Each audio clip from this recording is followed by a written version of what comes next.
This is my 1996 Acura Integra GSR that over the course of a year, I planned, bought the parts for, and turbocharged. And now it sits completed in my garage. This car is a ton of fun, and this video is the entire process of taking this thing from running naturally aspirated, pulling the motor apart, putting it back together again, slapping a turbo kit on it, getting it dyno tuned, and finally driving it with the turbo. So without any further ado, let's jump right into it. Enjoy the video. Alrighty, so taking a first look inside here, we've got a lot of piping here, a lot of different little metal bits and pieces. This looks like this is gonna go for our intake here. This, if I know any better, looks a little bit like a downpipe to me. Ooh. This is gonna be our exhaust. This is what's gonna connect up to the rest of the exhaust system I have. Got a bunch of flanges here. This is how we're gonna keep everything well tightened together. Now, if I'm being completely honest with you guys, I have absolutely no idea what a lot of the stuff is that I'm looking at.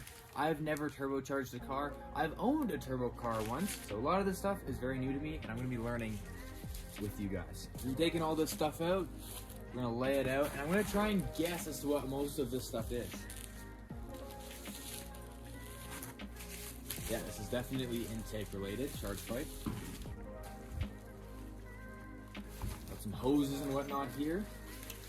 Bunch of couplers here, what we got looks like. I'm assuming more intake stuff. Alright, so now we're diving a little bit deeper into the box. And now we're getting to a bit more of the exciting stuff inside of here. Oh, that's heavy. Nice. I don't know how well you can see this on video, but this is our cast iron turbo manifold. Now, the thing about this is it is heavy. It's had a little bit of weight here, but these things are bulletproof. If you're turbocharging a car or have turbocharged a car, or even if you've seen turbocharged cars before, you'll probably have seen some pretty cool looking manifold designs. You've seen those ones where it's got like all these crazy cool designs, top mount, bottom mount, all that good stuff. But nothing beats a good cast iron manifold, because with this, I can trust this to be reliable. I know it's not gonna crack and break on me. It's gonna be a high quality part that I can rely on, which is what I wanted. I'm a little less worried about maybe it looking the most fancy schmancy, and I'd much prefer it to be reliable and work good no matter what. Get this guy out of the way. It's another little exciting box, as you can see. Precision turbo and engine. Let's crack this box open and see what we've got. Now this may be, oh, I think it is. Yeah, so this is our wastegate. Got a couple of our springs here, as you might be able to see. And try and set this down without dropping anything. You don't want to break anything, obviously. Crack into here. This is our Precision Turbo Go AutoWorks wastegate. That's going to be our wastegate right there. Pull out our next little bit here. We got this guy, and aha.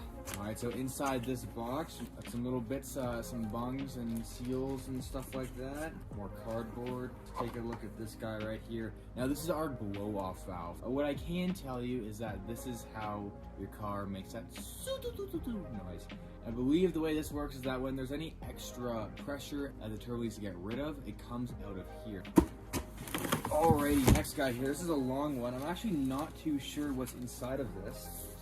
It is taped in place, so I'm gonna have to cut this open.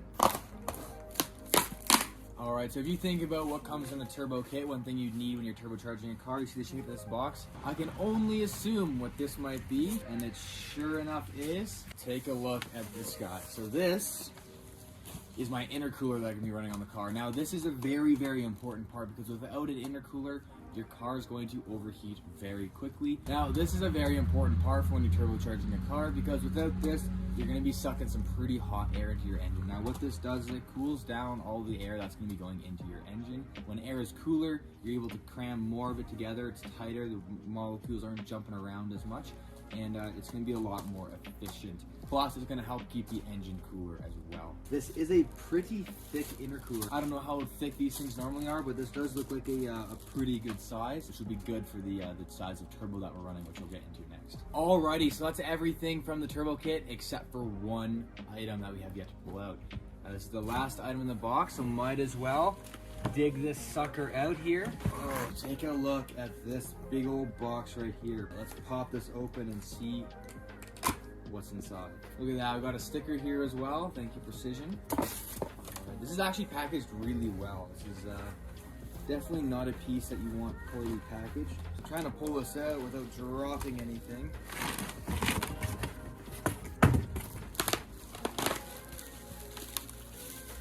This packaging is actually very impressive, I do have to say. Here we are, this is our turbo. Now, I know I didn't unbox any of the rest of the stuff, but I will pop this open for you guys so you can see what it looks like. And also because I'm really excited to see it.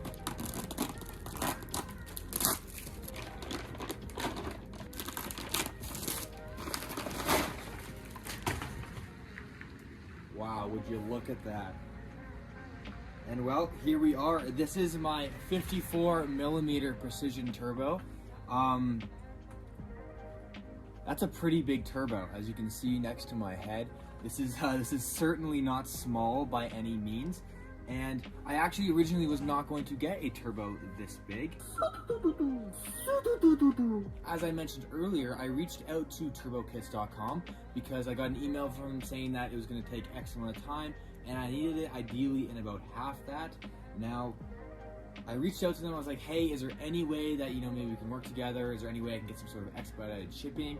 I told them about my social media handle, and I told them that I'd be happy to, promote their site, which I'm super glad I did. They're absolutely amazing people. I'm not just saying that because they helped me out. I'm saying that because they went above and beyond for me.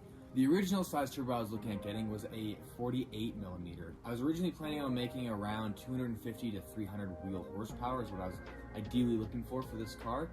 And they reached out to me and they said, yeah, we can help you out with the expedited shipping.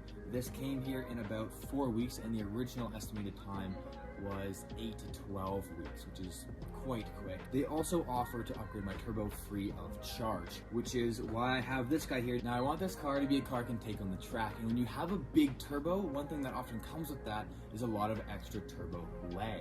Now, what they told me about this particular turbo, however, is that it actually works really, really well with the GSR engine, the B18C1 that's inside of this car. And they told me with this turbo, the way that it works and the way that it's built, I won't actually get any extra turbo lag, I'll just make more power. So the car will just be more efficient, I won't see any extra turbo lag, and although it is a big turbo, it will still be great for track purposes and be fairly responsive, which is awesome. That's what I was looking for. So once again, thank you turbokits.com for sending me this thing. It is pretty special. This is a big turbo, but yeah, this is her. This is what it looks like. Now I'm gonna set this sucker down for now, and let's talk about turbocharging this car. Now this kit comes with just about everything you need. There's a lot of other supporting mods that you need to do to a car in order to turbocharge it properly, which I'll go over those in another video.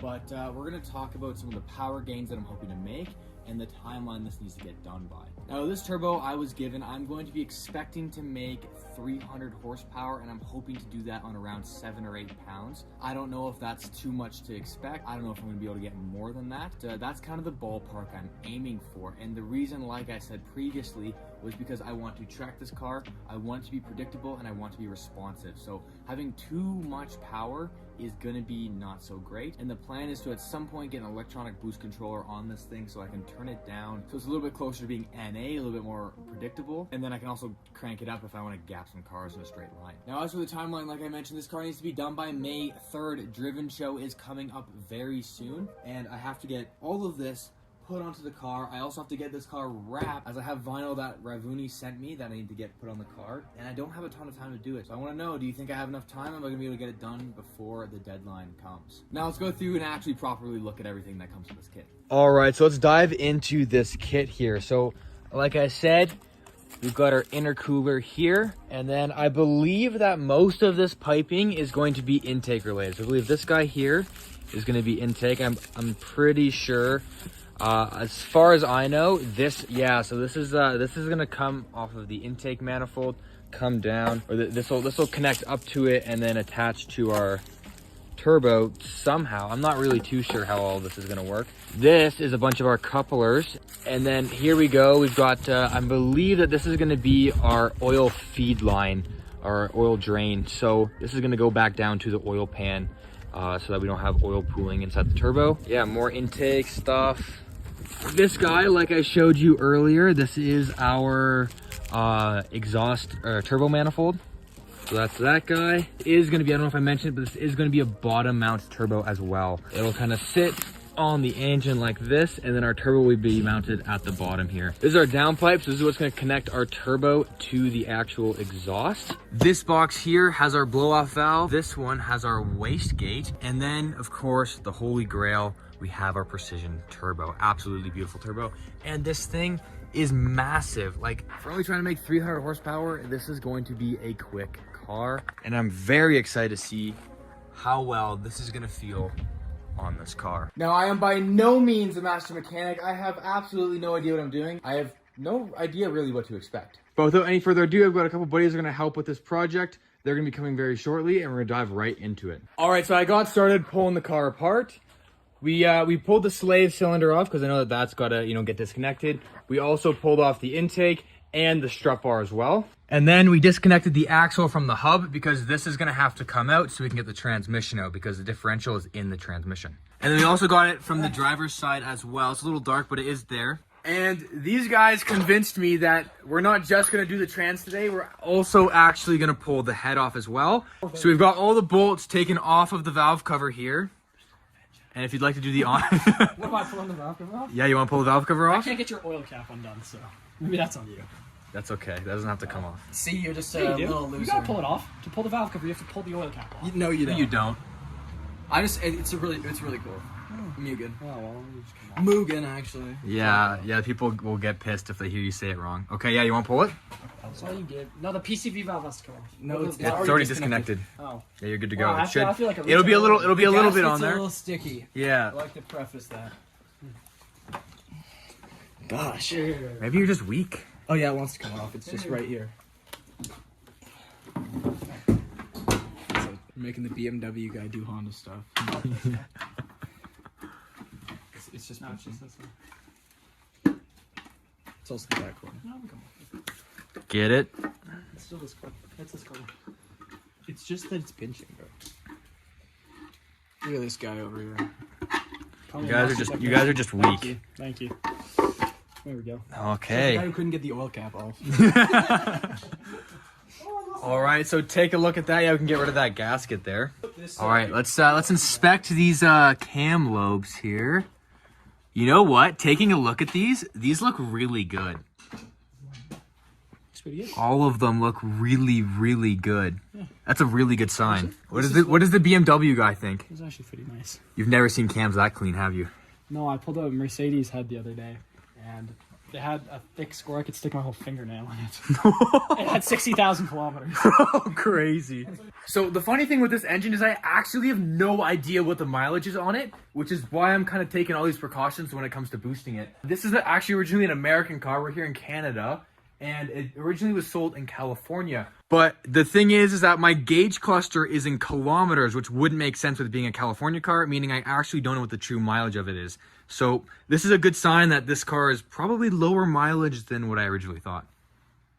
One eternity later. All right, so we've got just about everything unbolted and ready to start pulling the transmission and the head, other than a couple of hoses. The one thing I am going to say, though, is that if you're doing this on your car, be prepared for a struggle. Nearly every single bolt on this car was super, super tight and also a little bit rusty. So be careful about that. You don't want to snap any bolts. It's been just kind of taking everything slow, and that's why it's taken me so long to get to this point. But to recap what I've done, I've got my starter out. I've got a bunch of clips disconnected from the transmission and started on some of the ones on the head. Coming around to the other side here, as you can see, we got the timing belt off and all the other accessory belts taken off as well. I know this doesn't seem like a lot, but it is definitely a big start. So it's pretty exciting to get all this done. I'm gonna stop for the night tonight, and the next time we come work on this, we will probably pull the transmission and the head in the same day. Just about everything is ready for those two to come off. All that's left for the transmission is just the main transmission bolts and the motor mounts. And then the transmission should be good to just drop it out. And then the head, disconnect a bunch of the hoses and a couple more wires, and then we should be good for the head to come off as well. As you can see, I'm pretty filthy, pretty dirty, and I'm a little tired, so I'll see you in the next day with the power of editing. All right, it is day 2 of working on the Integra, getting it prepped and ready to turbocharge it. So without any further ado, let's jump right into it. Let's get this head pulled off the car.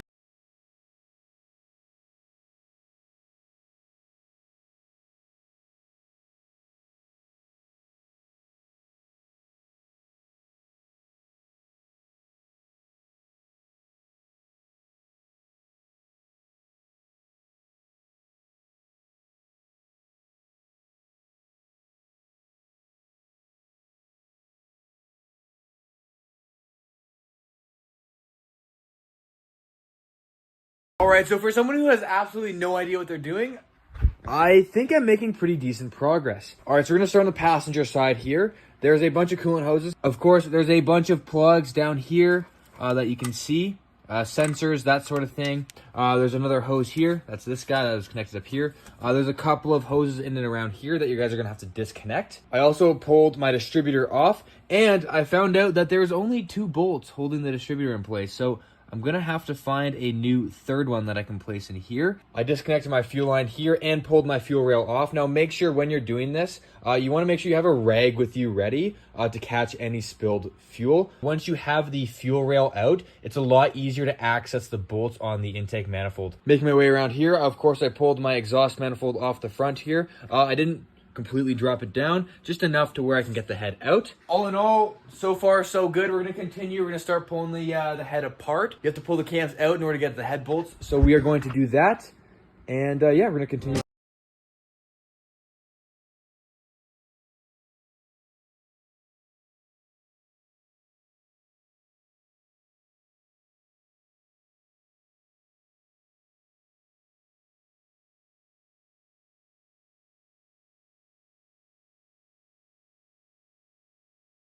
Got everything laid out here, labeled, and we got them in the same order as they came out. That's very important. We've got all the bolts over here. And the one mistake I made was I didn't take the cam gears off. Now, because I didn't take the cam gears off, it's going to make it a little bit difficult because there's like a plastic guide that goes in between the two. It's very difficult to take the cam gears off after the timing belt and everything has been disconnected. So make sure that's the first thing you should do, is make sure you take these cams off. Or at least get the bolts out before you take the belt off. If I lift this up, yeah, so underneath here, those are our head bolts. So assuming I'm able to get the cams out with no problems, the next step is to pull the head bolts and then lift the head off.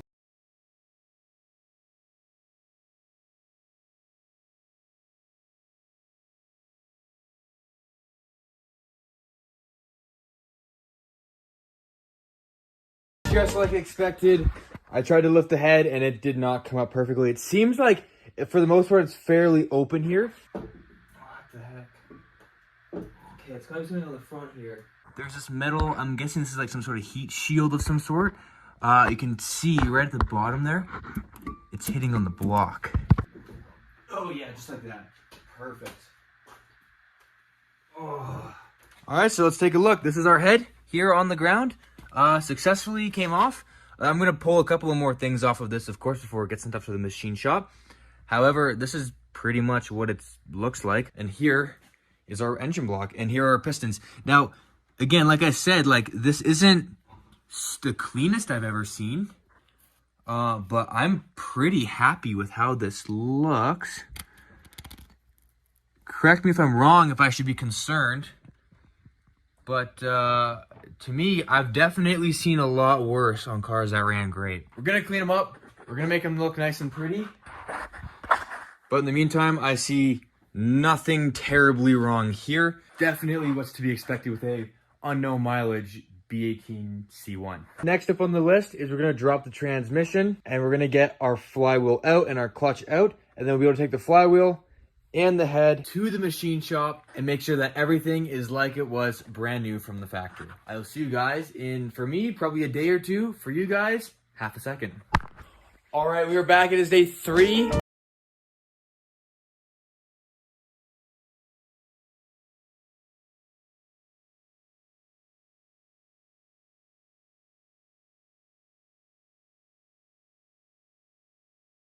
Belt housing bolts are off. The last thing we have to do is simply just disconnect the transmission mount right here, and then we should be able to slide the transmission this way and drop it out underneath the car.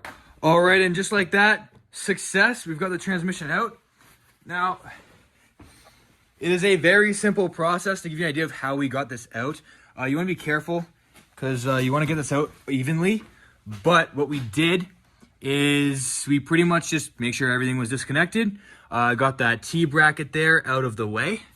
And then we just kind of shimmied it, used these pry bars that probably shouldn't be sitting on the top of the engine block, but that's okay. And just kind of want to get it out evenly, pull it away from the motor. Yeah, that's our clutch.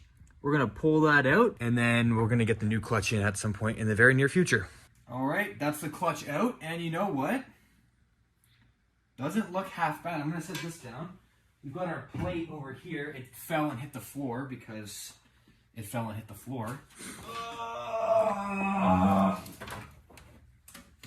Here we go. This actually looks like it's in pretty good shape for the most part. Don't really have a lot of experiences with clutches, but like this is definitely not concerning to me. I'll tell you one thing for a fact, this is definitely not the original clutch that came in this car. I'm looking at the flywheel right now, and it also looks pretty good. Pizza pie! I got my flywheel out, and if we look closely at it, it's actually not too shabby. It is not brand new by any standards. There's a lot of heat scoring on there, but I have definitely seen worse. That's for darn sure. This guy and the head are both going off to the machine shop to get machined, and then we bring it back here and do everything we did in this video in reverse and get a first start. Today our mission is to get this car running again. I've got all the parts we need. I've got our parts back from the machine shop.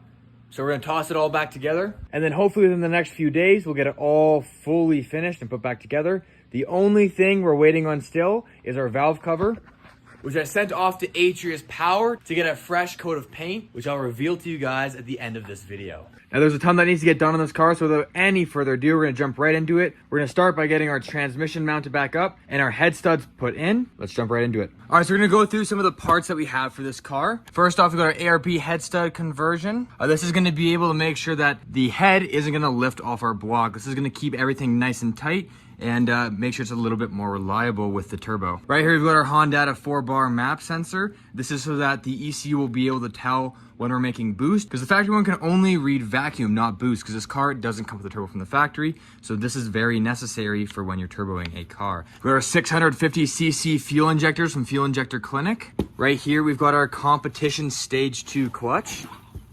You can see there, nice and pretty. And right here, we've got our Cometic top end kit. So this is gonna include all the seals for the top end of the motor. And this right here is our head gasket as well. That's gonna be going on the car. We're gonna start by tossing our head studs in. So we can go ahead and peel this tape off that we put down to protect our block.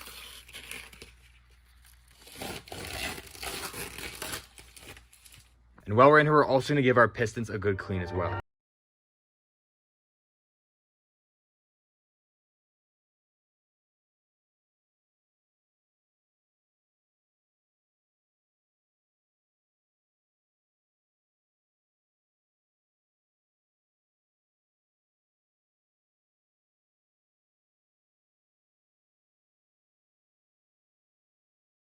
Oh my gosh.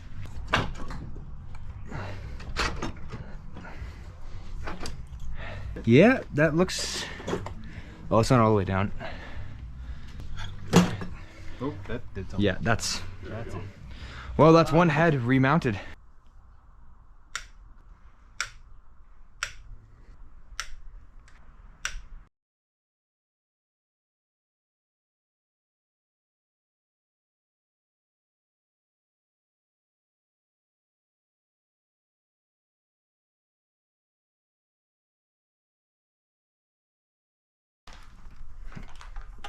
waxy. All right, so now we toss the clutch on. We'll brake clean the Yes, yeah, brake clean the flywheel. You're right, you're right. 20 pack. Your flywheel's so big compared to mine. Is it?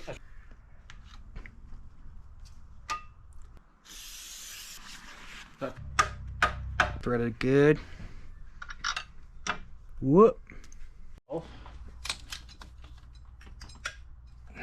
All right, so now that we got our cams in, now we got to set the engine to top dead center, and then we got our cam caps, we got all the other goody stuff in the top, and then, yeah, timing belt back on, and then the motor is pretty much put back together. We don't have the valve cover yet.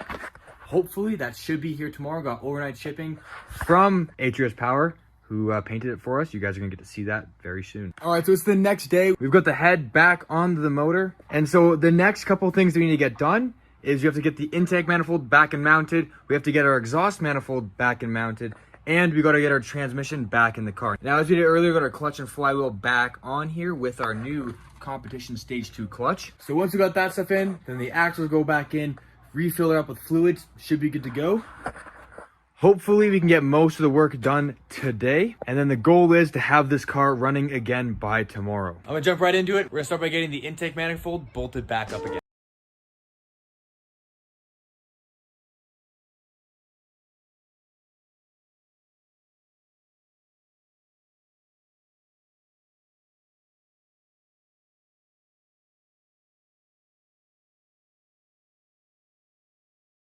Go over a quick recap of what we just got done and where we are and what we have left to do. Head is fully reassembled. Transmission is officially back in the car. I just have to torque down the bell housing bolts. The intake manifold is on, but once again, it just needs to get everything tightened up properly from the underside. Transmission mount is back in. So what we have left to do is get all of our accessories buttoned up. We got to get our timing redone. Get all of our hoses, wires, everything like that hooked back up. We got to get our distributor rehooked up. We got to refill all the fluids. Got to toss on the new valve cover that I just got powder coated by Atrius Power, which you guys will see very shortly. Then we got to get our axles tossed back in the car with some fresh transmission fluid. Get all this stuff sorted back out again. Then we should be good to get the tires back on, drop the car on the ground, and give it its first start.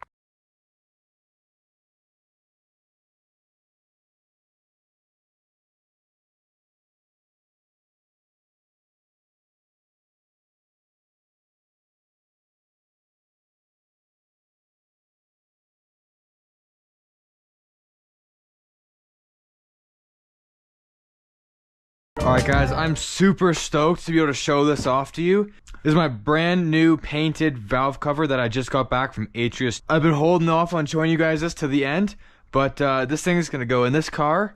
Check this thing out. Look at that. How beautiful is that? It's paint matched to the car. Looks absolutely gorgeous. Let's get this thing tossed on. That looks so good. We're going to toss our spark plug wires in. Get this puppy filled with oil and get her started. All right, so it is the next morning. We are going to get this thing running. We're gonna get it properly heat cycled, nice and warm, and then we're gonna make sure the coolant is fully properly bled once the thermostat is opened up. Pretty much ready for our first drive with the rebuilt motor. So let's hop in, get it going, and hopefully it doesn't blow up.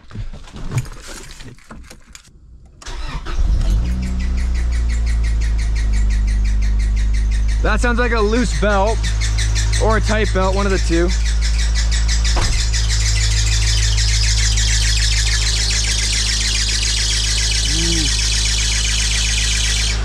There we go, goes away.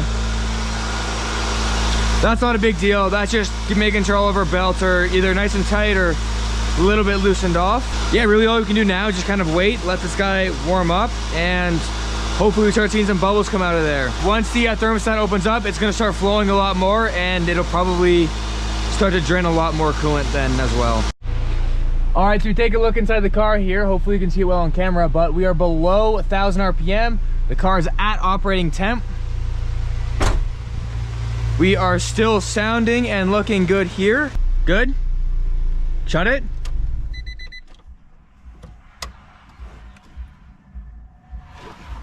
Was that a good shut it off or a bad shut it off? Yeah, you're totally good. Okay, sick. All right, so we are ready for our first drive. I'm super excited. Our coolant's bled, oil's in. Everything is done, buttoned up. It ran for a while, got up to full operating temp, ran the engine, and revved it up. Everything is good, sounds good, looks good. So we're gonna take it for a first little test drive. All right, let's take this puppy for a test drive and hope it doesn't explode.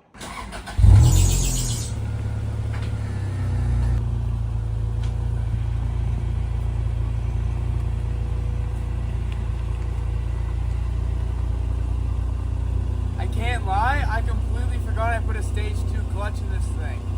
I almost stalled it.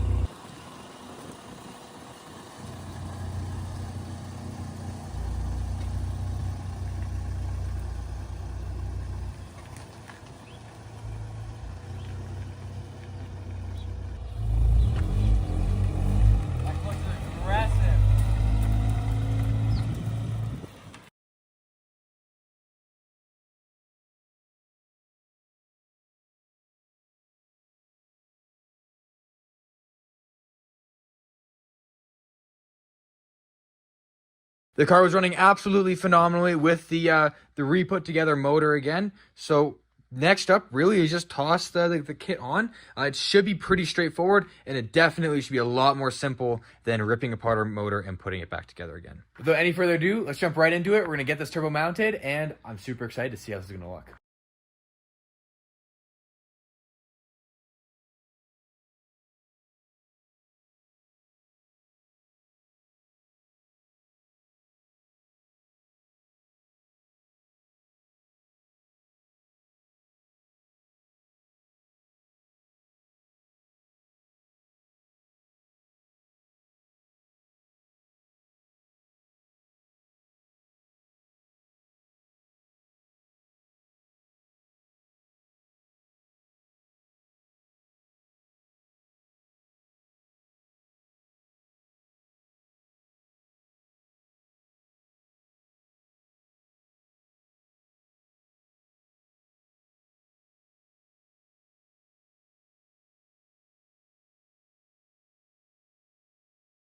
We're getting there with getting all of our turbo piping hooked up.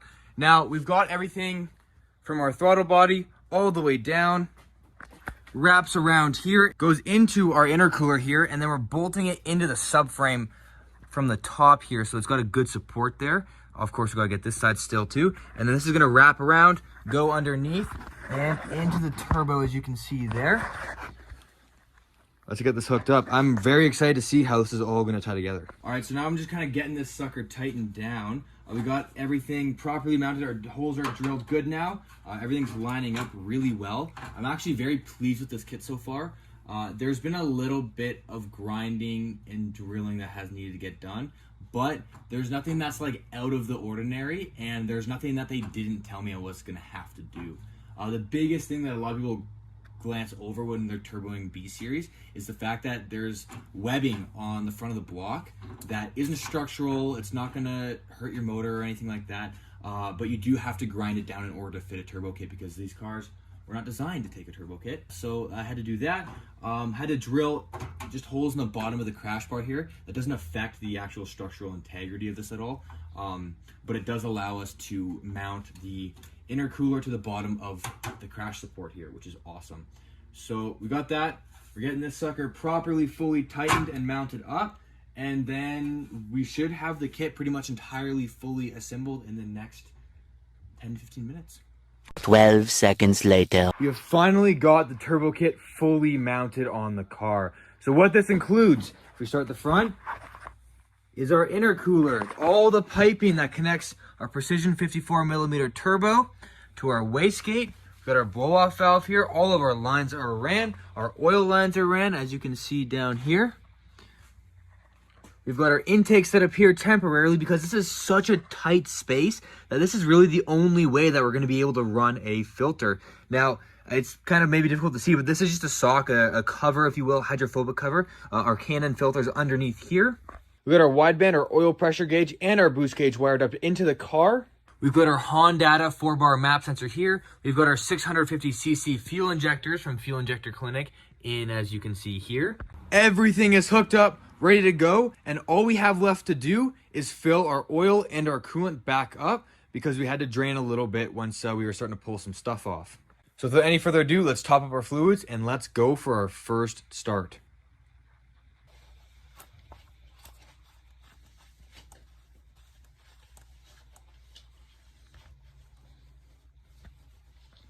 Coolant.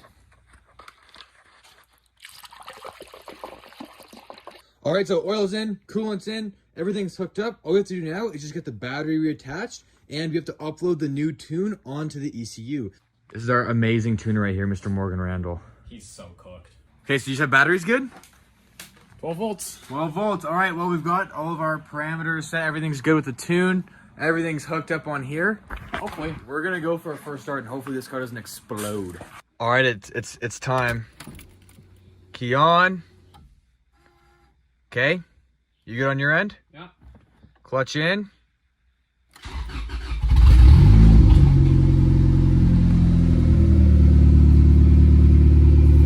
Okay, ready for round two? Properly data logging now? Yeah, I'm data logging. Okay. You ready to watch for anything that catches fire? Heck yeah. Okay, round two, here we go.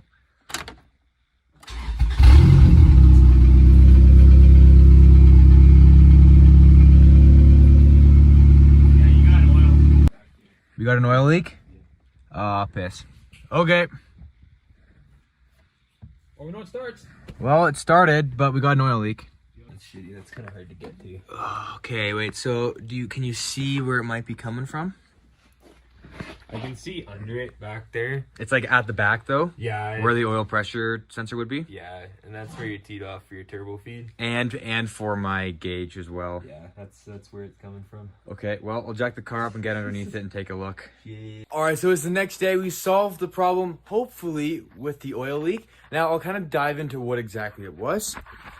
Now, because I have mechanical gauges and my oil pressure is a mechanical gauge, it pulls a line off of the back of the engine so we can actually draw oil up into the car and into the oil pressure gauge. Now, the problem was that the fitting on the bottom, when I tightened it down, I just tightened it down just a little bit too much, which is really tricky with these guys. And because of that, it caused it to break and started dumping all the oil out of that fitting. Now, the solution to this, and to hopefully prevent this from happening again, is I went and I replaced both the lines, not just the oil pressure, but also the boost gauge as well.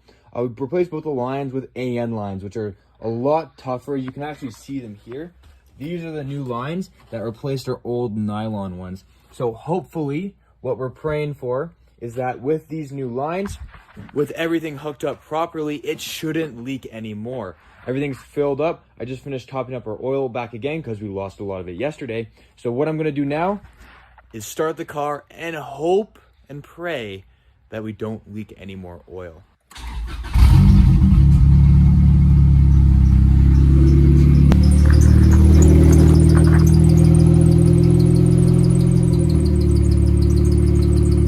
So far, so good.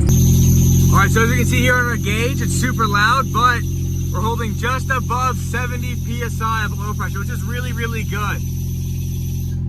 And our AFR is a little bit on the rich side, but that's better than it being too lean, which is good. It's starting to read a little bit higher, but I'm gonna shut this off, and we're gonna wait for the tuner to get here. We should be good. One eternity later. I heard a little flutter too.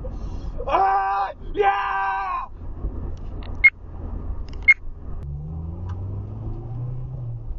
Be a good boy, Logan. Be a good boy, please. I do not want to be. I'm going slow. It's a fast car. I don't know what to tell you. I just don't want to be the one that's on the laptop when this goes kablamo. Right? Anybody else can be on the laptop when this goes kablamo. Please do not let it be me. Oh man.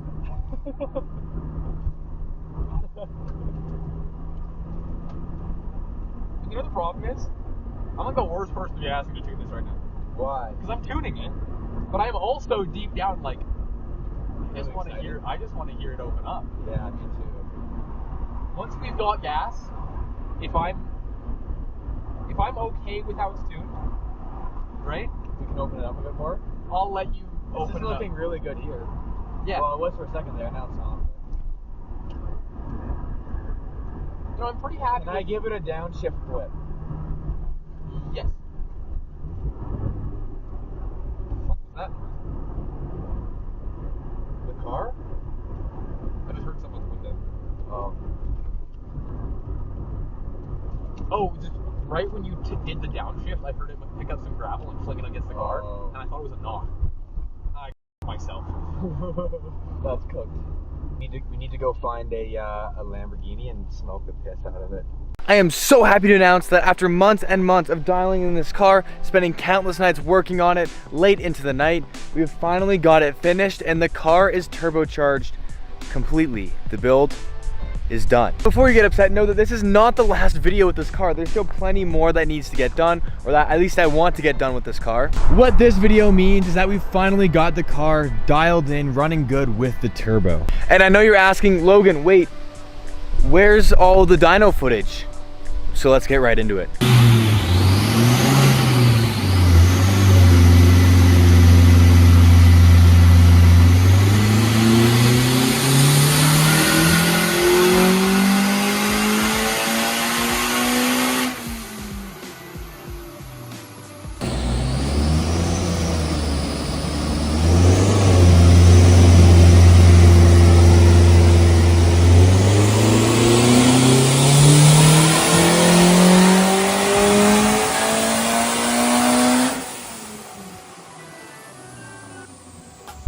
Now, as I show you some of the footage of this car getting thrown on the dyno, I want to let you know a couple of mishaps, a couple of things that happened with the car, because I want to be real with you guys. I want you to know what it was actually like for me with no experience to turbocharge this car, and a lot of it, unfortunately, wasn't as documented quite as much as I had hoped, purely because so much of it was on such a tight time crunch that if I had filmed it, there's a lot of events that this car would not have made it to, because I wanted to share this whole experience with you. Now, the very first mishap that we had with this car, the very first problem that we ran into was with the original tuning. We had a lot of issues with the car making boost and with it running really rich. Now, as you guys have seen in the last video with this car, we were able to get to Driven Calgary, which was the big goal for this thing, and I'm really excited to say that we were able to make it. However, the car was not running very good.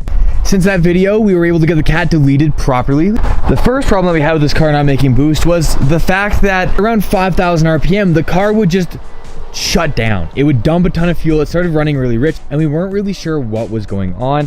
It wasn't until Morgan was able to figure out it's because launch control was set up on the car, and at the time, my speedometer wasn't working, which meant that the car thought that it was stationary and would engage launch control, not allowing it to rev over 5,000, and it was also retarding the timing and dumping way too much fuel. But even after we figured that out and got the problem fixed with the exhaust having a pretty bad leak, we were still having issues making boost, and I was struggling to figure out what the heck was going on.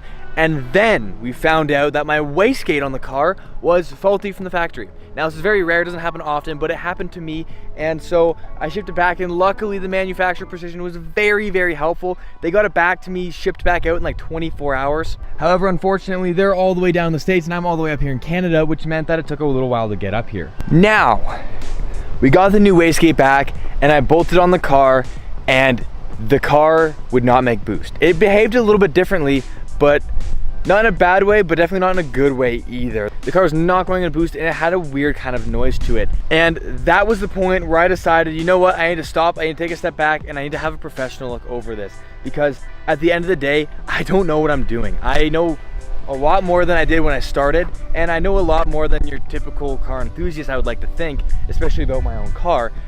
However, the turbo territory is something that I'm very, very unfamiliar with. I've only owned one turbo car, and it was not for long, and I got rid of it because of boost problems, and that's what we were having with this thing. And so I gave it to Rev Performance, a local performance shop here in Calgary where I live. And I'm super stoked because very quickly they figured out that the problem was just normal boost leaks, nothing insane. And the reason why I wasn't making boost is because the car had 8 different boost leaks, and what it turns out is I just didn't tighten down the couplers tight enough, and I thought I ripped them pretty tight, but apparently just needed a lot more, which again, I wouldn't know. I'm not familiar with doing this kind of work. And so after they figured out all those problems, they got the car on the dyno, and I'm very proud to say that this car put down 225 wheel horsepower. Now, is that as much as I was originally hoping to make with this car? Not quite. However, Revd was very nice enough and they were able to give me a lot of information on, hey, here's some things you can do to make a little bit more power, such as upgrading my intake manifold and turning up the boost a little bit. I'm only running 8 pounds and I was told by their tuner that, you know, bumping it up a couple pounds is still gonna be completely safe for the car with the way it's built, and I'll be able to make a little bit more power out of it as well. But I'm gonna be completely honest with you guys, this car is quite quick and it's a lot of fun, and I don't feel the need to have to turn up the boost because I'm enjoying it just the way it is. This car gets down pretty good and I'm very, very happy to say that. It's a very fun car. It makes all the right noises, makes all the right sounds, and it feels incredible. And you can tell the car is loving the turbo. But then another problem arose and the car was being very, very finicky. I took this car down for a big car show that was just south of my city, and it was all great until all of a sudden the car would stop going into boost. It started running really rich. It had some weird metal on metal noises and a couple other little issues that were really, really concerning. And my first thought was that I blew the turbo. Based on all of the different symptoms the car had, that made sense. It made sense that the turbo would have blown. It also doesn't make sense that the turbo would have blown because the turbo I have on this car is built to handle twice the horsepower the car is making. So that's why I was really confused. Later that day, we were ripping the car apart and we found out that the wastegate on the car had rattled itself loose, meaning all the exhaust was just escaping and it wasn't even going to the turbo. That tightened up, and then the bolts all started rattling loose and one even fell off on my downpipe from the turbo. And then the bolts holding my turbo to my turbo manifold, 3 of the 4 of them rattled loose and were gone. And now it's seeming to run really good, and I've gone over and I've double checked all the bolts and everything has been looking like it's holding up good. And it should continue to hold up good.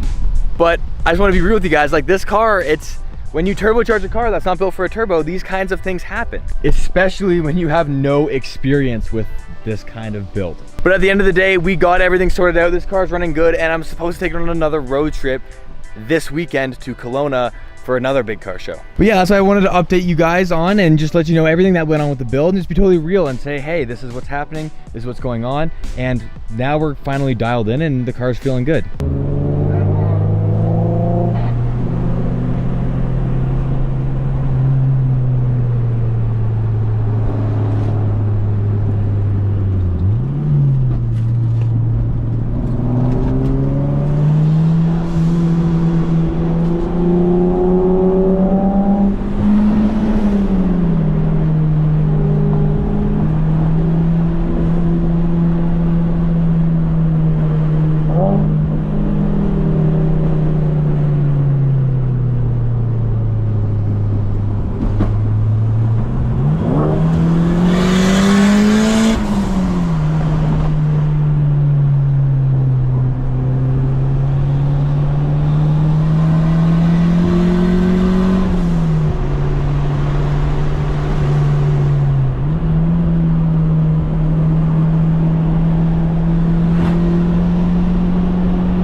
you guys so much for watching. I hope you guys enjoyed this video. What I've been able to do with this car, what I've been able to accomplish with it. This car is a ton of fun. As you can see from the video, it's a blast to drive. It makes all the right noises, and it's pretty quick as well, making 225 wheel horsepower and potentially more in the near future. If you guys enjoyed the video, remember to smash the subscribe button, like, comment, all that good stuff.